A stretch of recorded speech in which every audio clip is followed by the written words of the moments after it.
സൂര്യനെ പോലെയൊരപ്പൂപ്പൻ, മുട്ടോളമെത്തുന്ന കൊച്ചുമുണ്ടും മുട്ടത്തലയും തെളിഞ്ഞ കണ്ണും, മുൻവരി പല്ലില്ല പുഞ്ചിരിയും വെണ്ണര ചൂടും വിരിഞ്ഞു മാറും നേരാണു നമ്മൾക്കുണ്ടായിരുന്നു സൂര്യനെ പോലെയൊരപ്പൂപ്പൻ.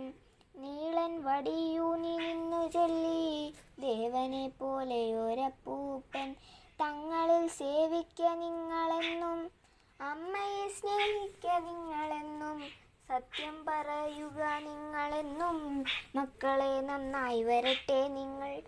നേരാണു നമ്മൾക്കുണ്ടായിരുന്നു സൂര്യനെ പോലെയൊരപ്പൂപ്പൻ. ഹായ് ഫ്രണ്ട്സ്, ഗാന്ധിജി ക്വിസിൻ്റെ രണ്ടാം ഭാഗത്തിലേക്ക് എല്ലാവർക്കും സ്വാഗതം. ആദ്യ ഭാഗം എല്ലാവരും കണ്ടു കഴിഞ്ഞെന്ന് വിശ്വസിക്കുന്നു. ഇന്ന് ഗാന്ധിജിയുമായി ബന്ധപ്പെട്ട പുതിയ 10 ചോദ്യങ്ങളുമായാണ് ഞാൻ ഇന്ന് എത്തിയിരിക്കുന്നത്. അപ്പോൾ നമ്മൾക്ക് ചോദ്യത്തിലേക്ക് കടന്നാലോ കൂട്ടുകാരെ? ശരി. ഗാന്ധിജി ആദ്യം രചിച്ച കൃതി.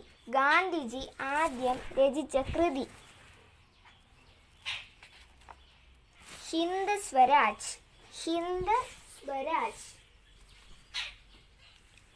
ഏതു വർഷത്തെ കേരള സന്ദർശനത്തെയാണ് ഗാന്ധിജി ഒരു തീർത്ഥാടനം എന്ന്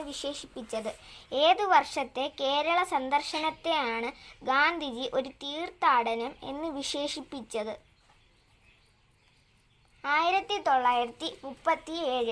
1937. ഗാന്ധിജി ദക്ഷിണാഫ്രിക്കയിലെ പ്രവാസ ജീവിതം അവസാനിപ്പിച്ച് ഇന്ത്യയിൽ തിരിച്ചെത്തിയത് എന്ന്?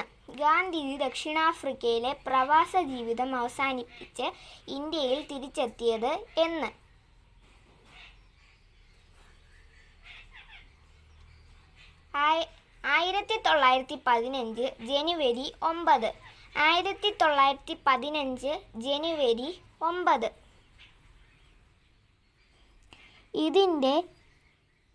ഇതിൻ്റെ സ്മരണാർത്ഥം എല്ലാ വർഷവും ജനുവരി 9 പ്രവാസി ഭാരതീയ ദിനമായി ഇന്ത്യയിൽ ആചരിക്കുന്നു. ഗാന്ധിജി ഇന്ത്യയിൽ നടത്തിയ ആദ്യ സത്യാഗ്രഹ സമരം. ഗാന്ധിജി ഇന്ത്യയിൽ ആദ്യം നടത്തിയ സത്യാഗ്രഹ സമരം 1917 ചമ്പാരൻ സമരം. 1917 ചമ്പാരൻ സമരം. ഒക്ടോബർ 2 ഏതു വർഷം മുതലാണ് അന്താരാഷ്ട്ര അഹിംസാ ദിനമായി ആചരിച്ചു തുടങ്ങിയത്? ഒക്ടോബർ 2 ഏതു വർഷം മുതലാണ് അന്താരാഷ്ട്ര അഹിംസാ ദിനമായി ആചരിച്ചു തുടങ്ങിയത്?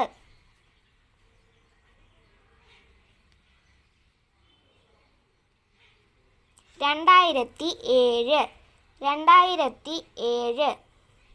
അൺഡു ദിസ് ലാസ്റ്റ്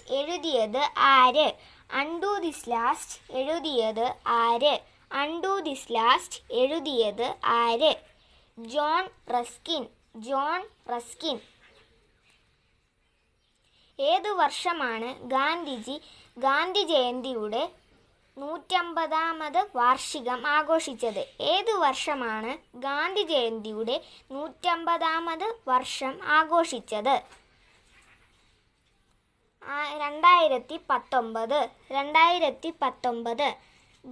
ജയന്തിയുടെ 100ാമത് വാർഷികവുമായി ബന്ധപ്പെട്ടു 1969 ആരംഭിച്ച സംഘടന. ഗാന്ധി ജയന്തിയുടെ 100ാമത് വാർഷികവുമായി ബന്ധപ്പെട്ടു 1969 ആരംഭിച്ച സംഘടന. National service scheme. NSS. ഗാന്ധിജിയുടെ ഭാര്യയുടെ പേര്?